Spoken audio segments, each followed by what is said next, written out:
The views and opinions expressed in this broadcast do not necessarily reflect or represent the views and opinions of WBGR Network.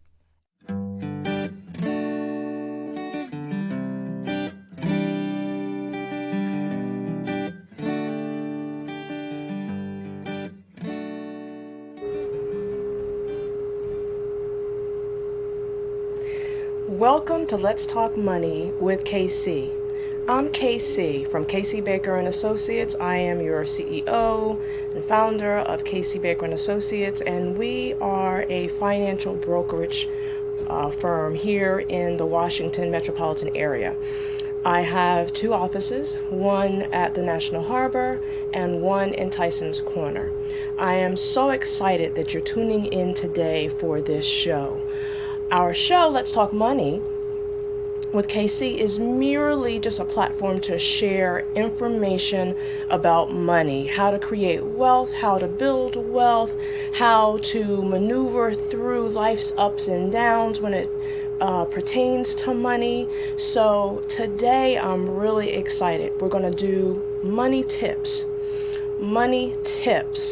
as it relates to creating a budget, an emergency fund, and some other tips if we have time to touch bases on it. But I want to actually start talking about the psychology of money. And where did you learn about money? You know, we are a product of our environment. You know, who did you go to when you had the matters of life? The ups and downs of life, when it came down to cars, relationships, money? Who was your center of influence? I need you to kind of think about that, because I know for me, I got most of my information from my mom. And she wasn't a financial planner. She wasn't a financial advisor. So she only told me what she knew. So a lot of us kind of go through the ups and downs of money, budgeting or not budgeting, because of how we were taught, how we were raised, the product of an environment. So I want you to think about that. Who was your COI? Who was your center of influence?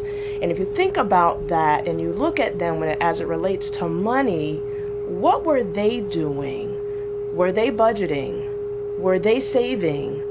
Did they have an emergency fund? Did they, were they living paycheck to paycheck? Did they plan for the future? Did they plan for the unknown? So we kind of go by what our environment is. So you got to really, really think about that. Now, from here on out, though, you want to make sure that your center of influence has it together. So you want to go to whoever, a financial advisor, you want to go to someone like KC Baker & Associates, a financial broker who has access to all of these different plans. Okay, so that's one thing, your center of influence. Who was your model? Who was the person that you went to when it was time for you to actually decide on really anything? Going to college, not going to college? Who did you talk to? Who did you bounce things off of? That center of influence, real important. Okay, so the next thing I want to kind of touch on is your mindset, your behavior, your financial behavior. You got to think about that. There are different stages of change as it relates to money. And there are so many different theories out there. I mean, you talk to one person, they'll give you one theory. You talk to another, they'll give you another theory. But I'm really going to kind of touch bases on the trans-theoretical model of behavioral change. So I'm going to kind of touch on the different stages, just to kind of see if you fit in any of these stages, to get you thinking. Okay, so the first stage is called pre-contemplation, and I'll go over what they mean after I go through this list. The next is contemplation. The next is preparation, action, maintenance, and termination. Now, Going through the very first stage is called pre-contemplation. And basically, this is a person that really has no intention of changing.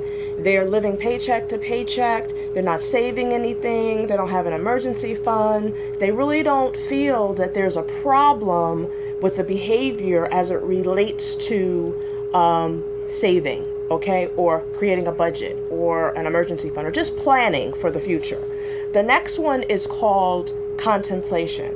Now, this one means that you're kind of thinking, maybe I need to speak to someone. I need to talk to a center of influence, a financial planner, a financial advisor, someone who has their financial goals, that strategy, that plan, that blueprint is there in the working.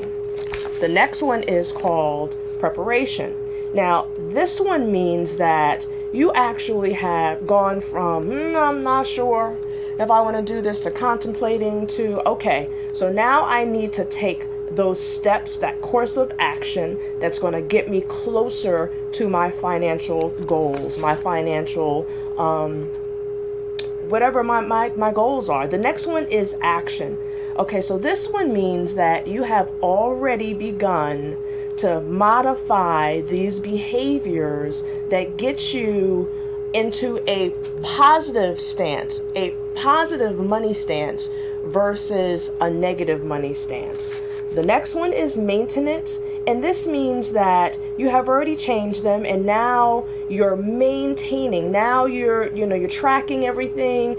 You can kind of see the difference. You can kind of see where your money is going. You can see now that you can put money away for savings. You can kind of see that you're putting money away for your emergency funds. There's no way for you to actually have a relapse, okay? Now, termination totally means that you're there.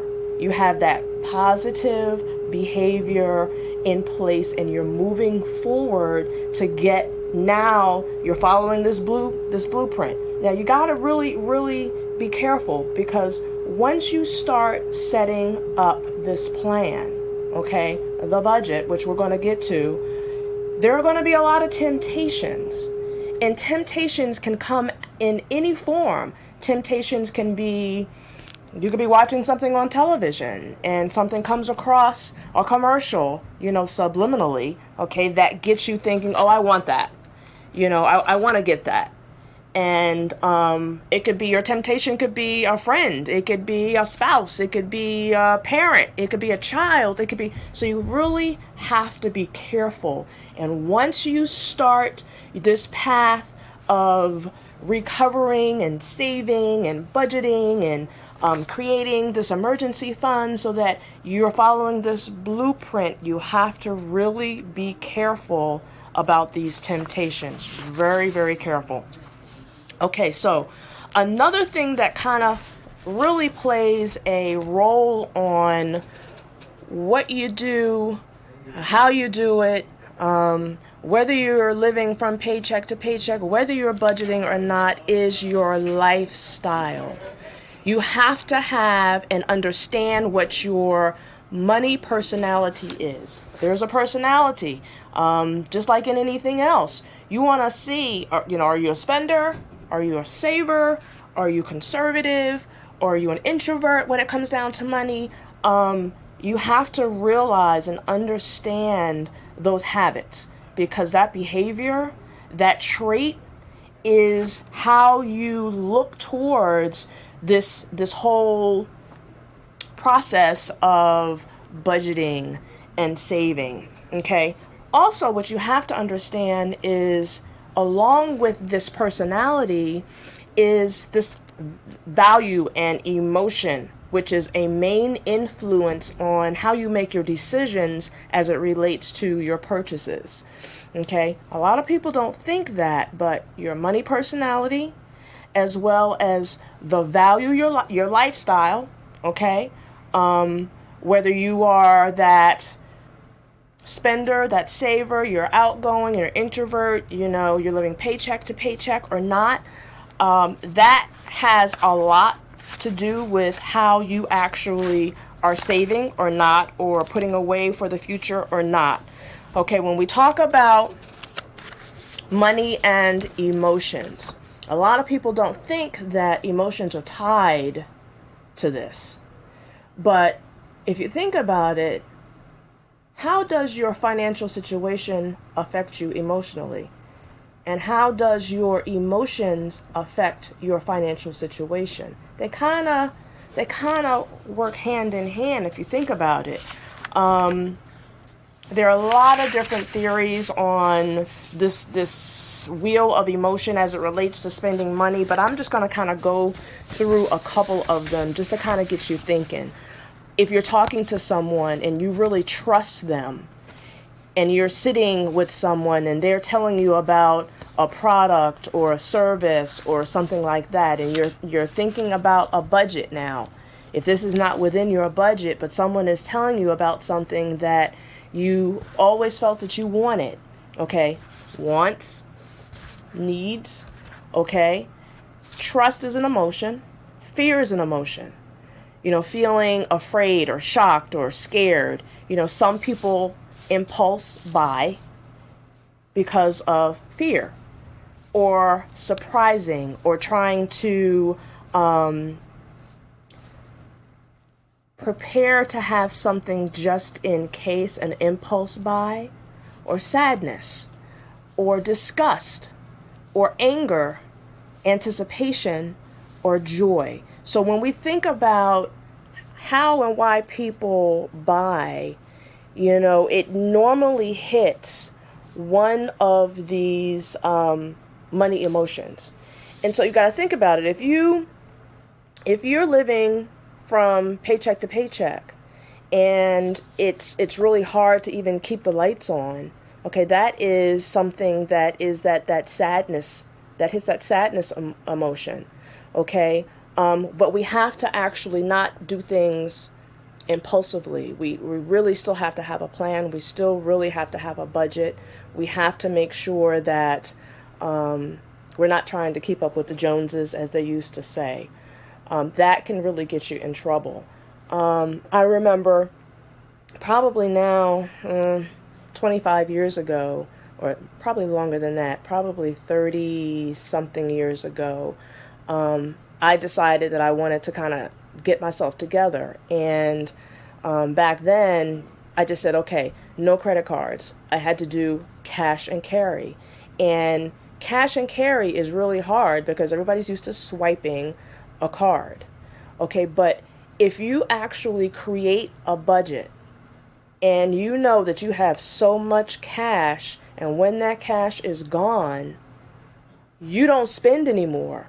That's the reality of staying in line with your budget. Now, when I say cash and carry, literally no swiping, no, not even your debit card.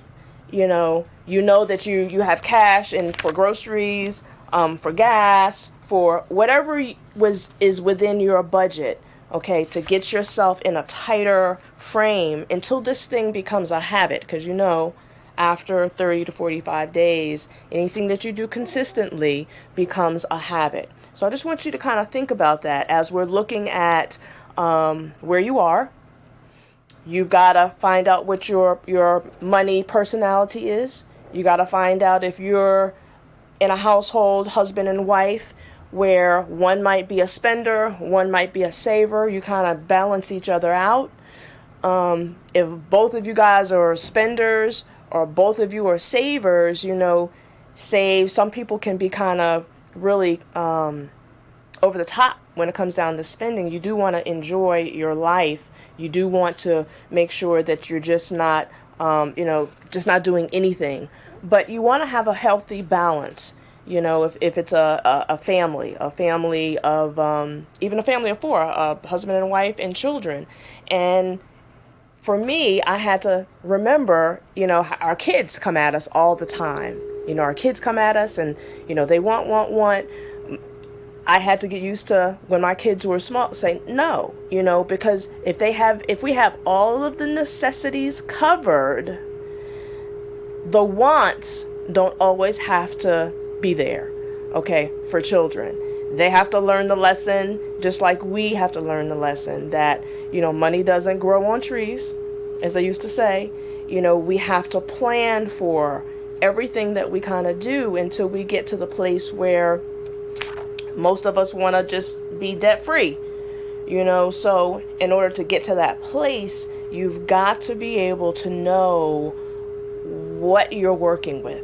Okay, so we talked about the emotions. We talked about the financial psychology of money. We've talked about changing your financial behavior, your mindset, making sure that you have a behavioral shift. We've talked about lifestyle, making sure that you stay within your means. It's really important. It's really important to stay within your means. You don't want to live above your means. You want to always be either beneath or within, so that you always have a surplus to if anything happens. Okay, always, always, always. So I want you to think about that, guys. I want you to kind of write down some of the things that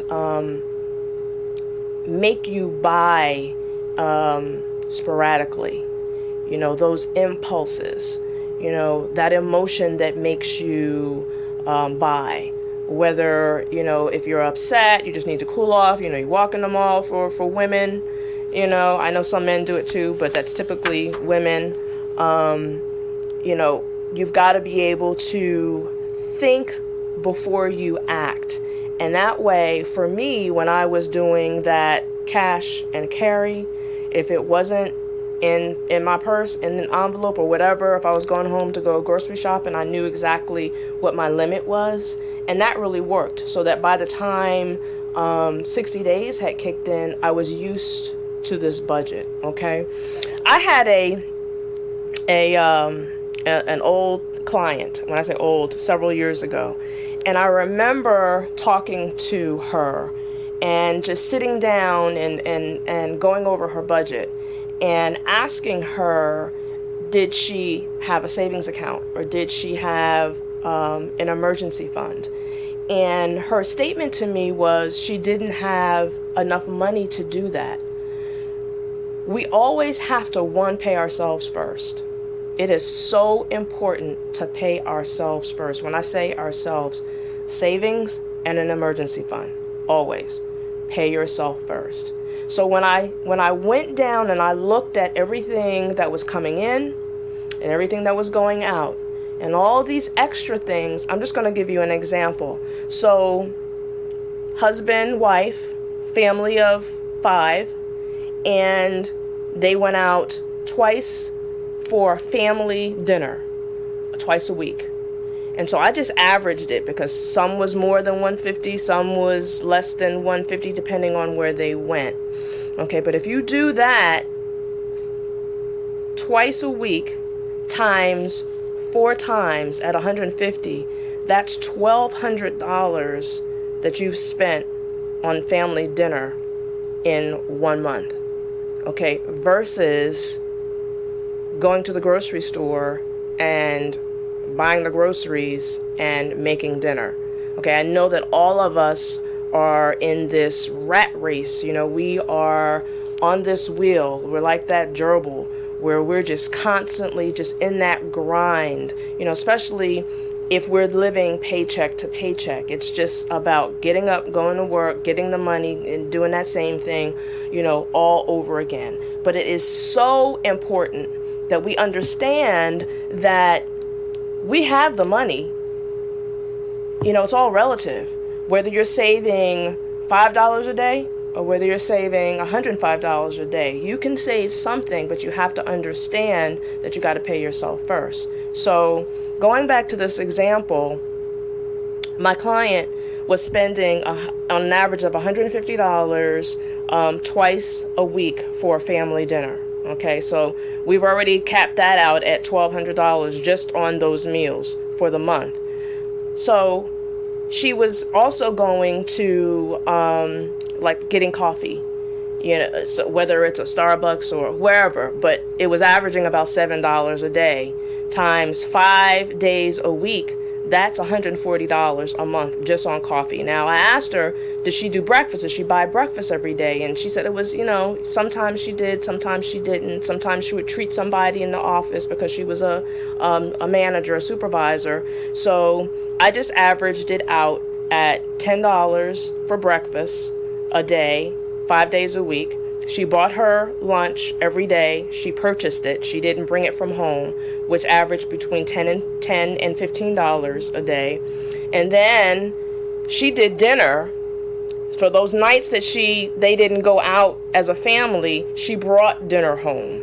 So I just looked at her budget, her actual expenditures, and it was averaging about $60 or $65 a night. Okay, so between the family outings twice a week, her coffee, her breakfast, her lunch, and bringing dinner home, so we're talking about $3,140 just on food a month.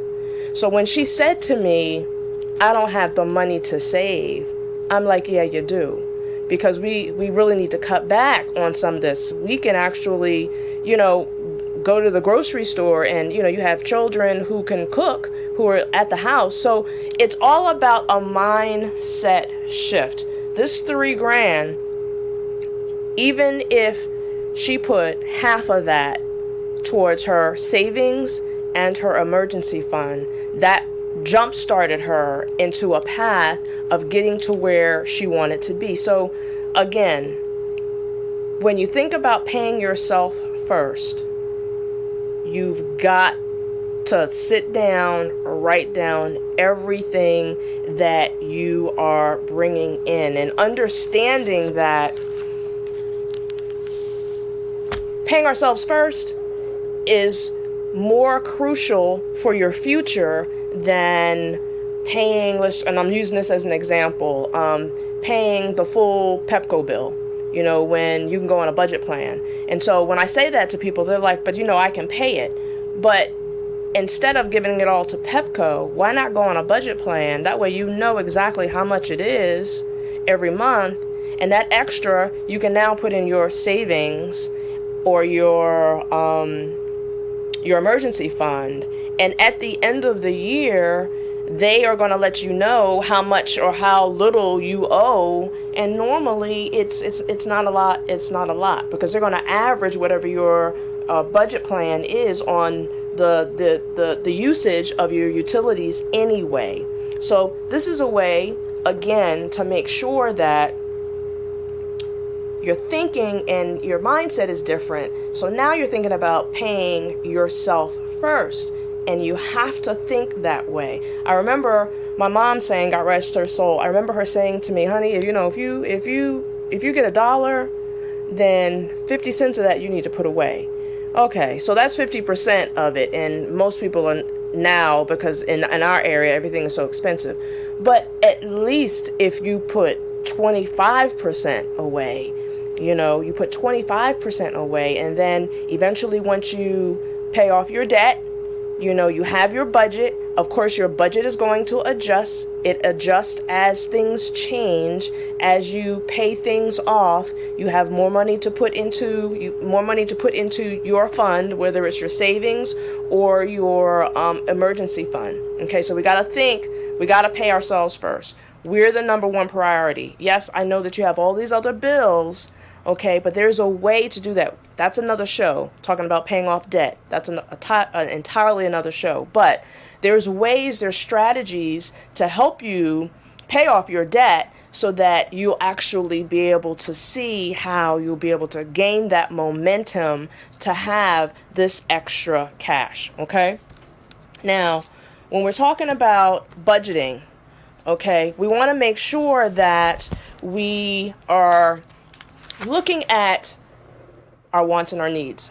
Like I said earlier, you want to make sure that you really clarify in your family, and every family is different, but we have to understand that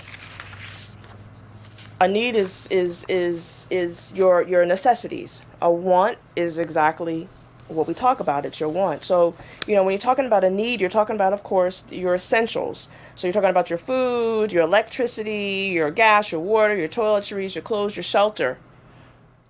Okay? When you're talking about your wants, talking about your designer clothes, cable TV, your video games, DVDs, in some even say cell phone, but we're in a different age now. So some of the toys, that the electronic toys, wants. So to get ourselves in line with our financial goal, most people ultimately want to become debt free. Ultimately. But before you can even get to that place, you got to get a handle on your money. You've got to be able to create this management system that works for you and your family. Everything doesn't work for everyone. You have to figure out something that works specifically for you and your family, but everybody has to be involved. If you're single and you're living by yourself, okay, you're good. But if you're living with a family of 4, husband and wives got to be on the same page. That's something that you guys got to sit down, talk about, especially if one is a spender and one's a saver, you have that balance of both of you are spenders and you're going to need to sit down and speak with someone. I would actually say you probably would need to sit down with one of our advisors anyway, just to kind of have that map, that blueprint that's already set up. You're not reinventing anything. And then you start to tweak it, as the months go on. But you gotta track it. You gotta track everything. So whoever that person is that enjoys the money, is usually one in every family that I don't want to call them a nerd, but that person who is really excited about creating this budget. That person should be the one that, is inputting the numbers and staying on top of that. Okay, the other person, of course, has to give their ideas because it is a collaborative effort. Everybody's involved. Everybody's opinion actually matters. And it's funny because I'm actually teaching a class on this right now, a 9-week course. And most couples, it's usually a balance. Both of them aren't spenders and both of them aren't savers. Usually one is a spender and I won't even say that it's always a woman. But there is a balance. And so it makes for a great collaborative effort when you're getting ideas from the two of you to create this budget that everybody is happy with, because everybody's got to be happy with it. Otherwise, it's not going to work. Okay, but again, we still have to make sure that everybody understands and you guys kind of get together on what's a want, what's a need, what has to be cut back, what can be cut back. For cable, if both of you all are out working and you work late and the kids are in all these activities and you have the top premium channels for everything, cut it back. You know what I'm saying? Cut it back. Take some of that money, put it towards your savings, put it towards your emergency fund. Okay? For me, what I did was I went from totally premium every channel, costing a mint every month, to dropping it down to basic. And when the girls actually left home, I wasn't expecting them to come back after college, but wasn't expecting them to come back. But when they came back, they were like, "Oh my goodness, Mom, what happened to all of our channels?" I'm like, "They're gone. Nobody's watching that." And they're like, well, why did you let them go? Well, first of all, you're not paying for it. I'm paying for it. And because of that, it's gone. I live like in the valley, so if you don't have cable, the TV doesn't work. Well, I don't watch TV much anyway, so it wasn't a problem. I got the basic cable, which was fine. So, that was a drastic step that I took, but I saved like $300. $300. So that went into the emergency fund. I was spending it anyway. It's just all about reallocating the funds that you're giving to somebody else that you can't get the money back. So you might as well look at everything that you're spending and see, when you're talking about, I want to be debt free. I want to be able to, pay off all these credit cards, and I want to be able to have an emergency fund. You got to have a budget. But mentally, you've got to understand the psychology surrounding why you're doing what you're doing, because if you don't, you're going to kind of go back into that lap. So you've got to understand why you are where you are, why mentally you're doing, whether it's impulse buying, whether it's spending a lot of money, whether it's not balancing your checkbook, not knowing what's in your account. Now, there's a reason for it. So once you figure that out, and again, all you have to do is contact one of us, one of my agents, myself. And you can do that simply by either going to www.kcbakerandassociates.com, or you can call my office at 1-866-586-9522, or you can email me at karen@kcbakerandassociates.com. Okay, but it's imperative because everybody wants to become debt free. Everybody's going to retire eventually. It depends on how you retire, though. It depends on how you work your money now, okay, will determine how you live in retirement.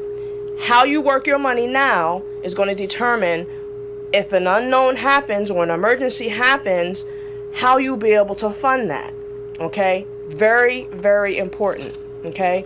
You gotta be able to talk to everybody in the family who is, contributing to the household, okay, so that everybody gets it. You know, if you've got kids at the house that are older and they're working, they gotta contribute, they gotta understand, they gotta be on that budget, they need to be paying for certain things. I mean, the entire family needs to be a part of this. It cannot work, the budget cannot work if it's just one person that's doing it. Okay, so again, I'm KC with KC Baker and Associates.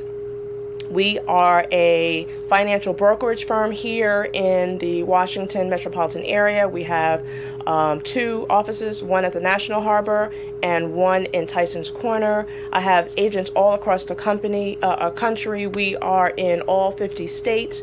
We are here to help you get to your financial goals. It doesn't matter where you are. If you have nothing in place at all, we're here to help you where you stand financially. It doesn't matter. Like I said when we first started, whether you have $5 a day to save for your emergency fund or for your savings account, that is a start. You have to start somewhere. So I'm going to go to commercial, and when I come back, I'll continue on going deeper into the budget and the emergency fund. So I'll be right back.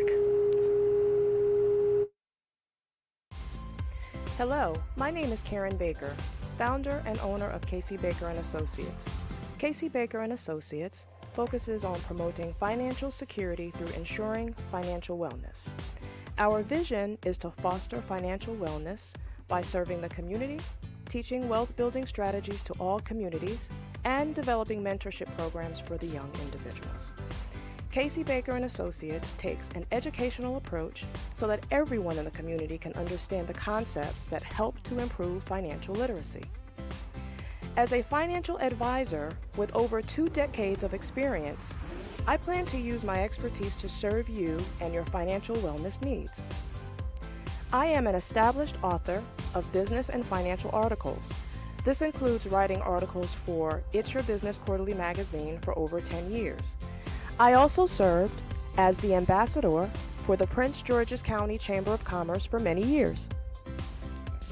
I am a certified financial education instructor and business leader who is ready to work with you and the wealth-credentialed KC Baker and Associates team to help you achieve your financial goals. Join us so we can help you, like we have helped thousands of others by connecting with us at www.kcbakerandassociates.com.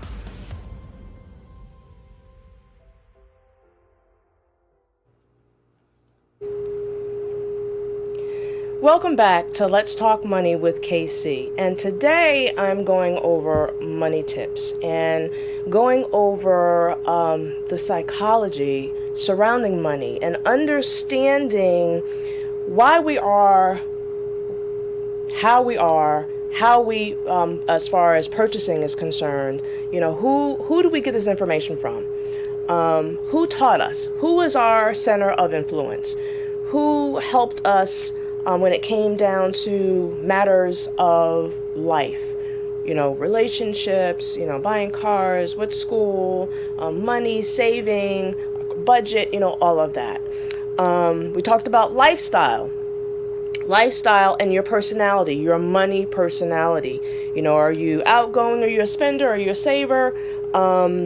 Knowing how your emotions tie into your purchases and understanding why those emotions really affect how our decisions and how we buy and why we buy. It's all based on our emotions, as well as our wants and our needs. Understanding the difference between a necessity, okay, because again, we are like that gerbil on that wheel, and we're hitting the grind every day, and we're just like on this wheel, and we just keep going. We're not even thinking about the money that we're spending. So now what we're going to have to do is we're going to have to really think about our management style. We're going to have to think about this whole money management. Are we living within our means? Are we living below our means? Are we living beyond our means? Okay, so I hear this all the time that, I don't have the money, I'm living paycheck to paycheck, and it's all relative. It's all relative. It doesn't matter if you're making $50,000, doesn't matter if you're making $300,000. It's all relative. So understanding living beyond your means, you're spending more money than you have. Okay, you're living off of credit. Okay, you cannot continue to do that if that's you. You can't do that. You've got to be able to stop and regroup and come up with a strategy. And that's why we're here, Casey Baker and Associates, to help you. Again, we will come and meet you wherever you are financially. It doesn't matter. Are you living within your means? Okay, if you're living within your means, then of course you're spending what you have. But in order for you to actually have this budget where you're paying yourself first, you need to live beneath your means. Okay, so that means you have extra. You have extra coming in every month. Very important. Not beyond your means, not within, but beneath, so that you have extra, so that you can now begin to start paying yourself. You want to live, you don't want to stress, you don't want to, get to the point where every penny, you're penny pinching, or you don't have enough until the next check comes. When the next check comes, it's gone before you even get it. You don't want to live like that. You want to be able to know that you have a rainy day fund. Okay, that's important, a rainy day fund. So now let's just talk about this budget. Okay, so now with your budget, you've got to be able to track everything that you are spending. So you really are going to have to look at everything that comes in, all your income, all your bills. So now every household's bills will be a little bit different other than the necessities. So of course, you're talking about your housing, so your mortgage or your rent. Then you have things dealing with your car. All of your insurances. So whether it's car insurance, life insurance, health insurance, that's in that pot, of insurance. Of course, clothing. Then you can say entertainment or miscellaneous. Medical insurance, I talked about that. Toys, if you have children, small children. Travel, student loan, savings, giving back, groceries, restaurant, fund money. Okay, so you've got to be able to put everything down. And now what has to happen is, if you go on those budget plans, okay, now you have a set amount that you actually pay. So it's easier to track. Okay, and then what will happen is you'll actually have extra. Okay, remember, if you're like my client, and I just spoke about her, that does the going out all the time, 2 times a week for the family, coffee every day, breakfast, lunch, and dinner you buy, okay, you're going to have to cut back. Okay, because in the example that I used, that was $3,100 that she was using merely just on food, okay, but going out. Okay, so that doesn't include entertainment. That was just food for her and the family. Okay, so that type of thing, you've got to look at that and say, okay, if we were to cut back even half, because what I asked her to do was, I know it's like a shock value if I'm like, stop it all, that's just not realistic. So it's like, okay, can we cut that in half? Can you not go out, the whole family, every week, 2 times a week? Can we do once a week?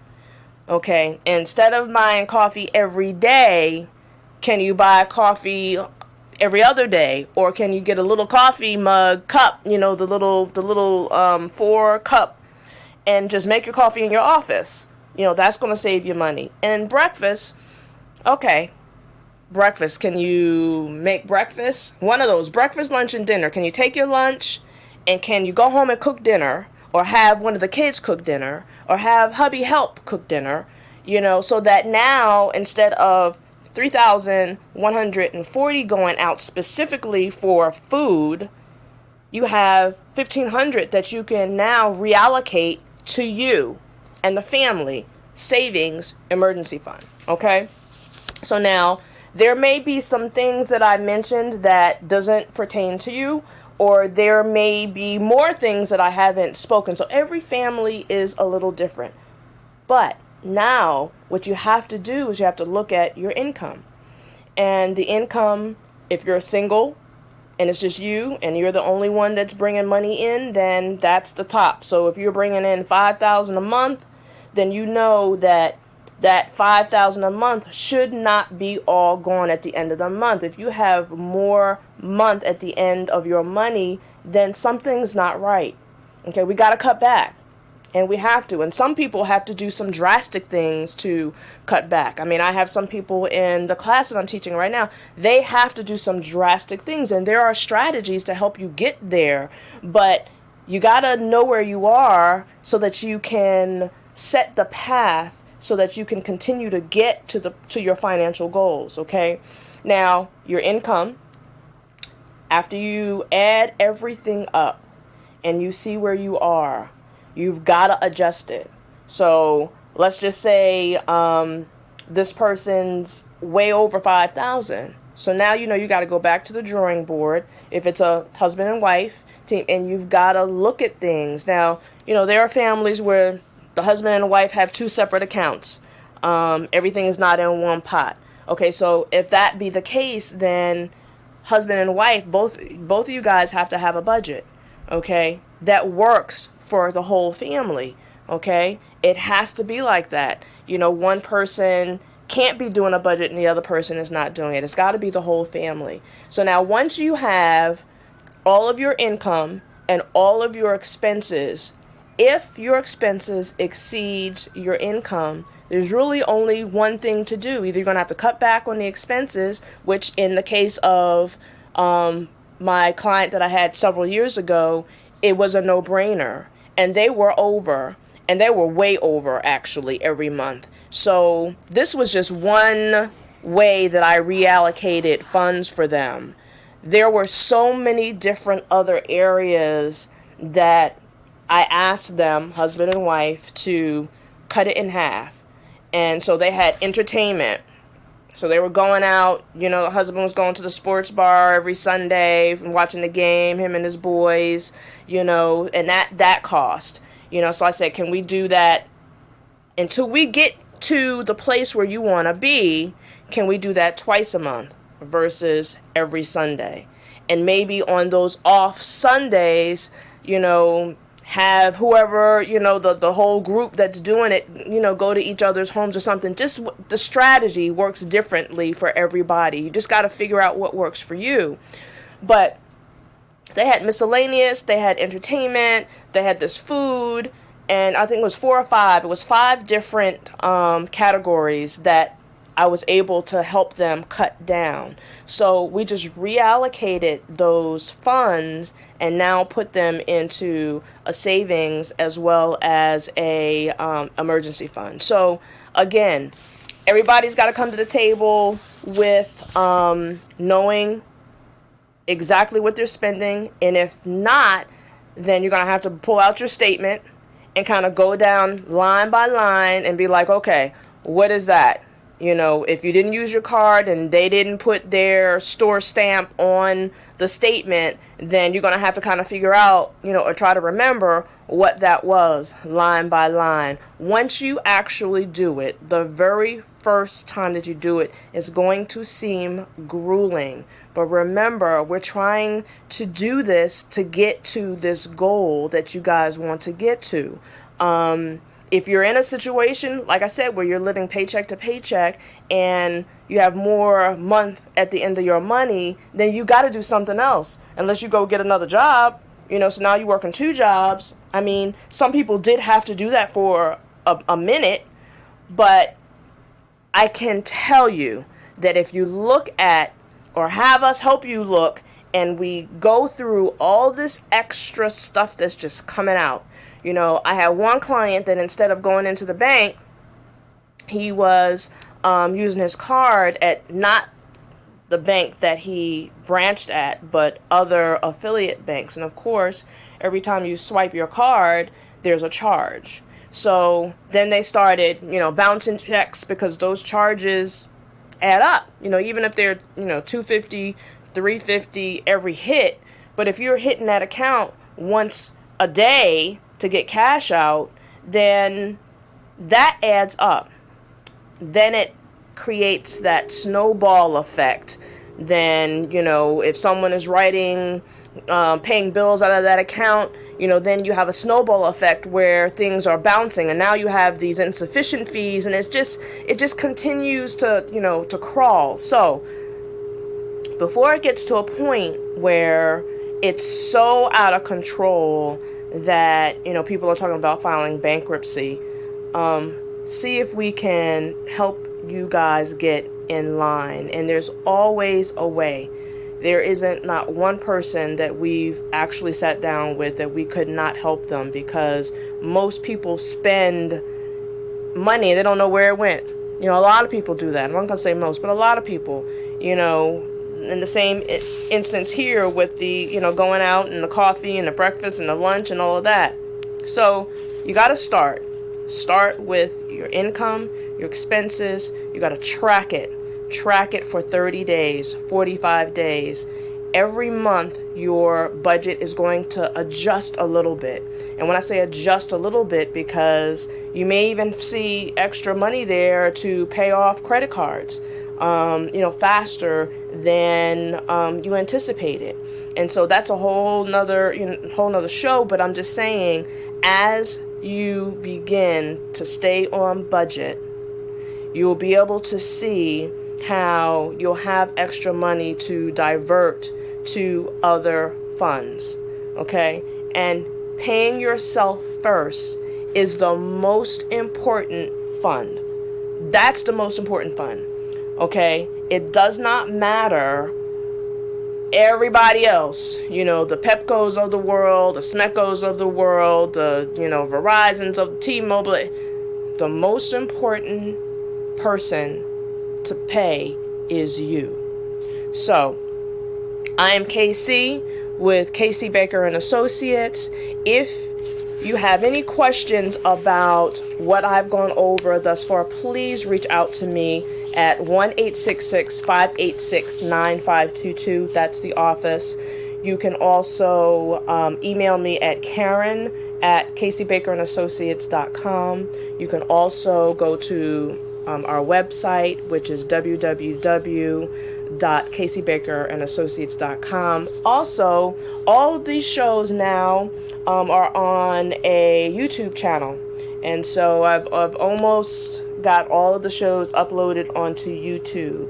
So it's there. You guys just go, like, share, subscribe to the YouTube channel, and it is Let's Talk Money with KC. All you got to do is Google it. All you have to do is, you know, go to the little hourglass and put in Let's Talk Money with KC, and the shows will pop up. Okay, so I will be back in a few minutes. We're going to go to commercial, and I'll be right back with more money tips. Hello, my name is Karen Baker, founder and owner of Casey Baker & Associates. Casey Baker & Associates focuses on promoting financial security through ensuring financial wellness. Our vision is to foster financial wellness by serving the community, teaching wealth-building strategies to all communities, and developing mentorship programs for the young individuals. Casey Baker & Associates takes an educational approach so that everyone in the community can understand the concepts that help to improve financial literacy. As a financial advisor with over 2 decades of experience, I plan to use my expertise to serve you and your financial wellness needs. I am an established author of business and financial articles. This includes writing articles for It's Your Business Quarterly magazine for over 10 years. I also served as the ambassador for the Prince George's County Chamber of Commerce for many years. I am a certified financial education instructor and business leader who is ready to work with you and the wealth-credentialed Casey Baker & Associates team to help you achieve your financial goals. Join us so we can help you, like we have helped thousands of others by connecting with us at www.caseybakerandassociates.com.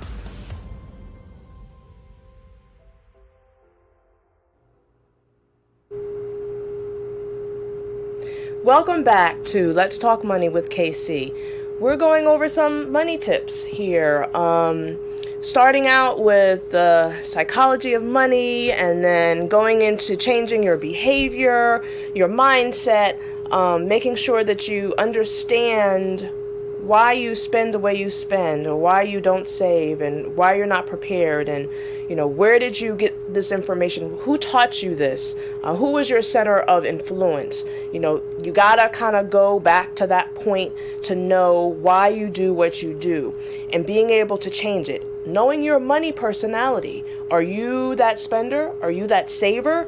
Are you the person who, just is like, I'm impulsive. I see something on television and it looks good. I'm going to buy it. I'm not even looking at my account.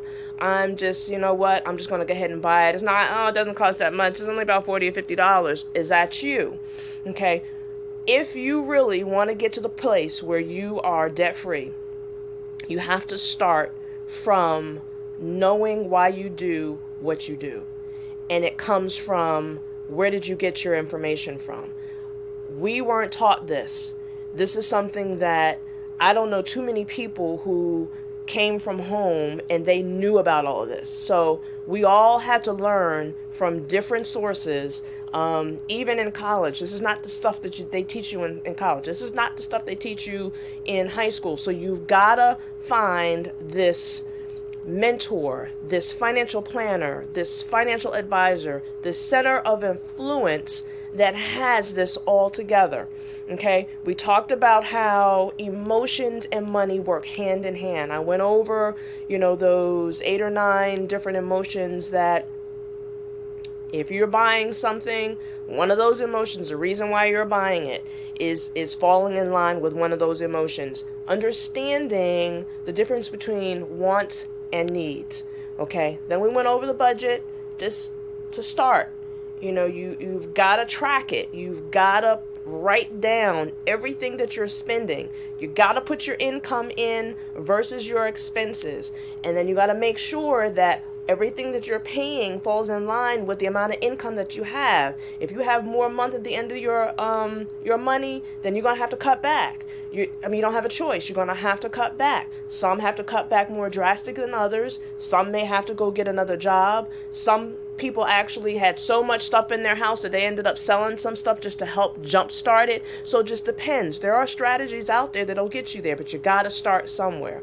Okay, now once you have this budget, if you're single, again, it's just you. You got to follow it. Try not to be tempted. The first 30 to 60 days, you're going to be kind of tempted to go back into the old habit. Okay, but remember, we're trying to get you to the place where you are saving as well as a emergency fund. And let's talk about that emergency fund real quick.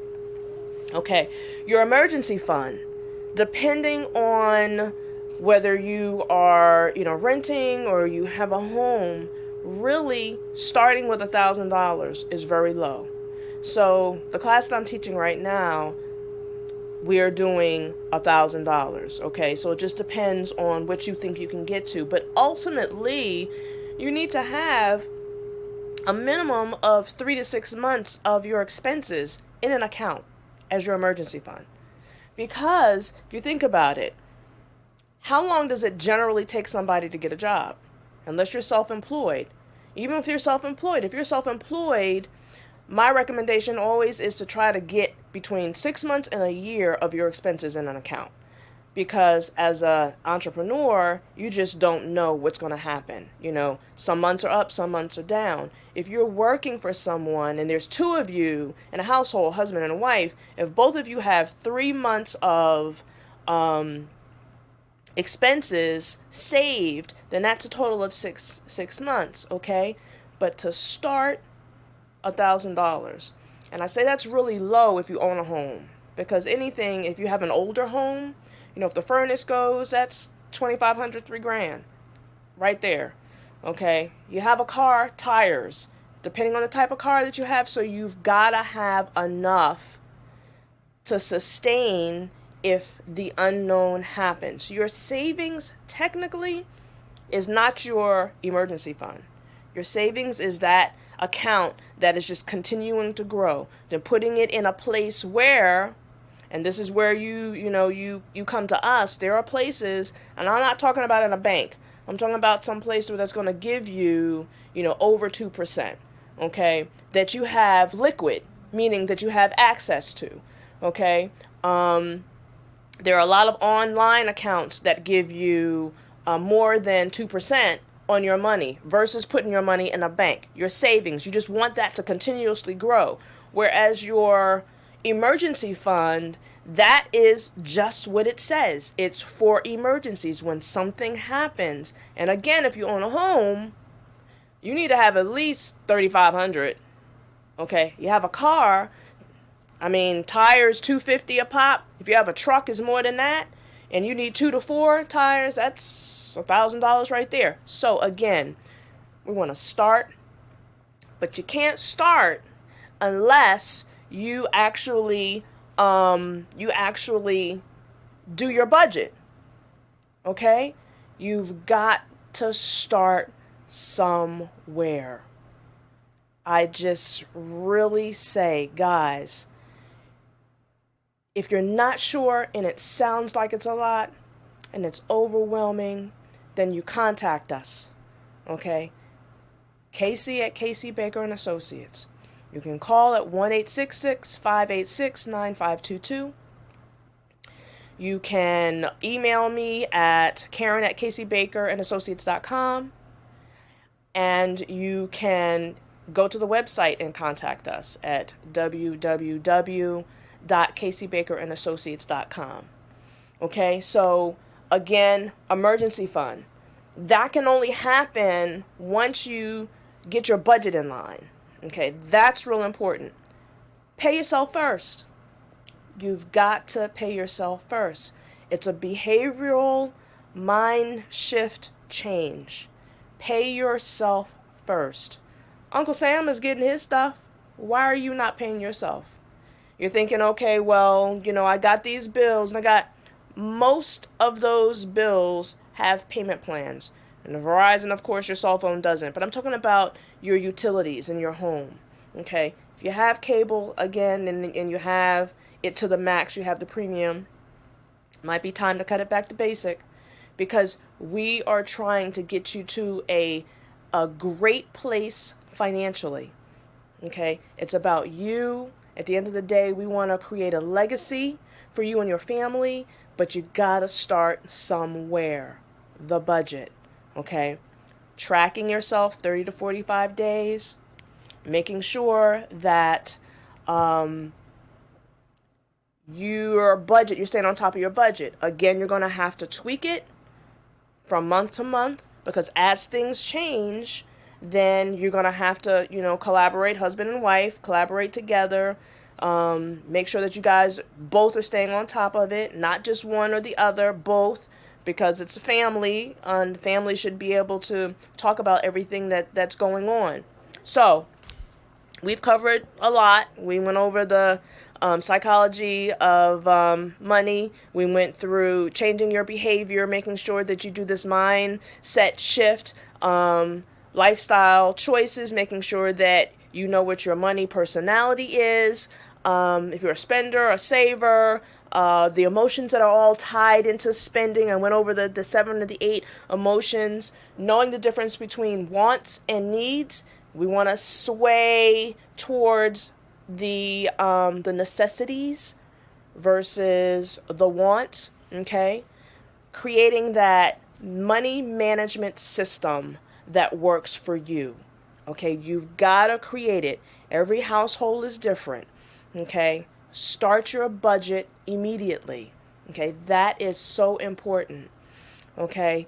You're trying to get to the place where you're living comfortably, okay? Don't live above your means. If you're living above your means, that budget right now is really crucial. If you're living within your means, you should still do the budget. And even if you're living beneath your means, the budget will allow you to actually divert some of those monies to a place where you're actually getting a guaranteed rate of return. If you're not sure where those places are, again, call my office, 1-866-586-9522, okay? I am so glad that you all tuned in with me today. I know this is a lot, but if you have a financial advisor or you have a financial planner that is licensed in the industry and teaches, okay, because I am a national financial education instructor, okay, that's crucial. Your center of influence, who you go to, determines how fast, what this strategy looks like.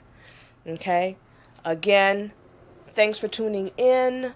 Had a great time going over all this information with you. We will see you next week. Have a great one.